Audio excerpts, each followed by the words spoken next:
We're live, Judge. Okay. All right, let's go ahead and proceed. Go ahead and announce the case number and the cause number and the name of the case, Reagan. We are here for cause number DC-20-07342, Capson Development Group LLC versus Victor Manuel Badillo et al. And I am here on behalf of Capson Development Group. It's our motion, our special exceptions to defendant Badillo's affirmative defenses or his answer. We are here because this defendant has essentially thrown up every single affirmative defense he possibly could. We have 40 different specific affirmative defenses. They are just essentially a checklist of affirmative defenses that don't really provide much context or factual basis whatsoever, making narrowing the issues and figuring out the real defenses at issue that he expects to bring to trial through discovery kind of impossible, a needle in a haystack. A lot of these defenses essentially are trying to point the finger to third parties, saying, I'm not fully responsible, someone else is. It doesn't say who. That's incredibly important because in disclosure responses, this defendant has already said that he doesn't know of anyone else that might be responsible. So we have 40 affirmative defenses that fail to be pled with the requisite standard, and respectfully ask that they be repled or struck. Response. Your Honor, Pete Kerr on behalf of defendants Victor Manuel Badillo, individually in doing business as B&H Construction Company and 2BH Construction, although these special exceptions are only directed toward the answer of Victor Manuel Badillo. We are fine with amending the answer to consolidate some of the affirmative defenses. I realize that there is duplication, and we can definitely throw out duplicative and make sure that we're getting those narrowed down. As far as the fair notice standard, I believe that is met. I think it's clear that plaintiff is aware of which affirmative defenses are being asserted.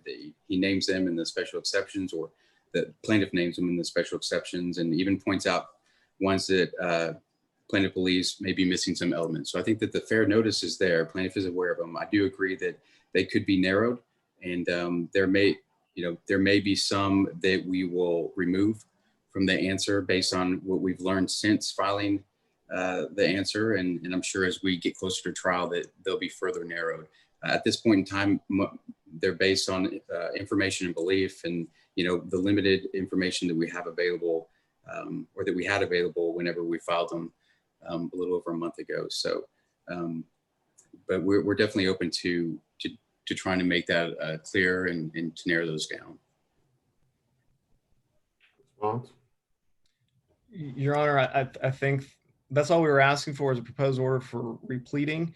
Obviously, depending on how it's repled, we might still have some of the same issues, but we'd raise that again. I mean, it's not just the number of affirmative defenses. Obviously, consolidation of same or similar answers will be helpful. I also think that adding some factual context, for example, just saying that statute of limitations has run and raised as affirmative defense, it really gives me nothing whenever the events that occurred were like 4 months ago.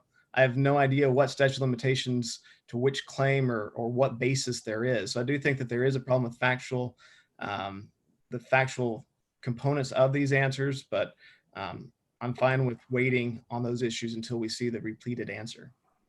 Yeah, Mr. Kerr, I mean, I've seen this, and it's not all the time, but fairly frequently, where people kind of just throw in every affirmative defense there is, and then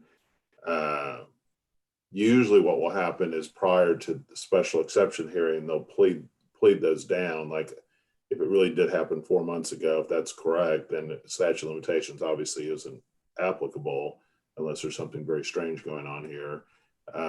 And so you need to, make sure that you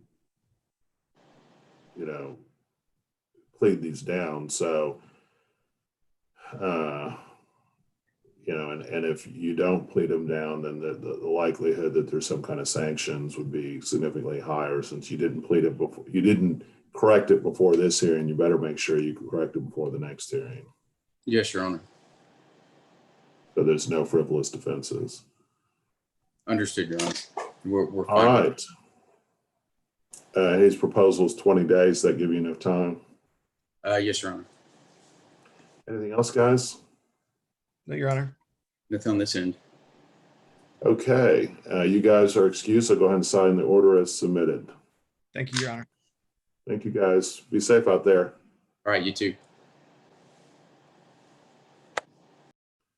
Okay. Did y'all have any questions about anything? Ms. Avalon, how was it in that other room? Good. You're still live on YouTube. Oh, oops, thank you.